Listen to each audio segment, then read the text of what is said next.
Doctor Atul Sable, ABS news मराठीमध्ये आपलं स्वागत आहे। आपण आता आलो आहोत निरगुडसर जवळे या पुलावरती। या ठिकाणी आपण पाहू शकतोय पावसाने आता रौद्ररूप धारण केलं आहे। कोड नदी दुथडी भरून वाहत आहे आणि या ठिकाणी आपण पाहू शकतोय जवळे गावची स्मशानभूमी पाण्यामध्ये गेलेली आहे।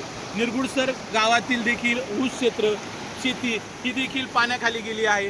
पाण्याचं प्रमाण हे घोड नदीचं वाढताना दिसत आहे। या ठिकाणी काही नागरिक आहेत, ग्रामस्थ आहेत, त्यांच्याकडून आपण जाणून घेणार आहोत की आता पावसाची परिस्थिती नेमकी कशी आहे। पावसाची परिस्थिती अतिशय भयानक आहे। सरकारी मालाचे पूर्ण 70% नुकसान झालेलं आहे। बाजारभाव काहीच नाही पावसामुळे, जमिनीत जास्त नाही झाल्यामुळे जास्त सततचा पाऊस पिकं नाही देत। तुमची काय अपेक्षा आहे? पंचनामा करून सरकारने त्याच्यावर नुकसान भरपाईची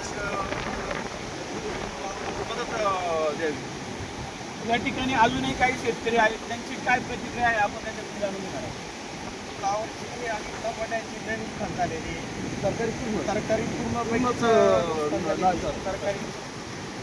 कुठली पिकं व्यवस्थित राहिली नाही। सगळ्या वावरांनी पाणी पाणी झाले। शेतीच्या चाऱ्याबाबत काय परिस्थिती?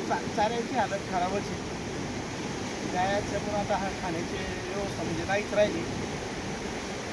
या ठिकाणी जवळे ग्रामस्थ देखील आहेत, त्यांच्याकडून आपण जाणून घेणार आहोत की तुम्ही आता जवळवरून आलात, या ठिकाणी स्मशानभूमी देखील तुमची पाण्यात गेलेली आहे, काय नेमकी परिस्थिती आहे? पाऊस पहाटे 4 वाजल्यापासून सुरू होतो। 4 वाजल्यापासून भरपूर प्रमाणात ढगफुटी विजेच्या कडकडाटात पाऊस झालेला आहे। परंतु जसे वळवाचे पाऊस पडतात अशा प्रमाणात जर पाऊस जर झाला तर ह्या पुलावरून सुद्धा पाणी जाऊ शकतं व गावांना धोका होऊ शकतो।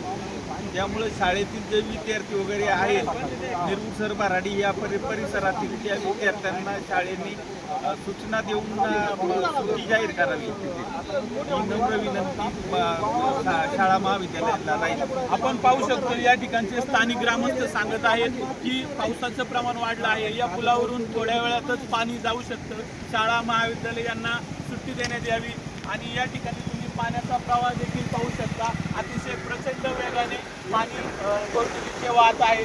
त्या घोड नदीचा जुना जो पूल आहे तो आता पाण्याखाली गेलेला आहे। या ठिकाणी मोठा पूल आहे, या पुलाला देखील काही वेळातच पाणी लागू शकतं आणि या पाणी लागल्यानंतर जवळे आणि निरगुडसर परिसरातील सर्वच संपर्क तुटण्याची शक्यता आहे। Doctor Atul Sable, ABS news Marathi, Ambegaon, निरगुडसर।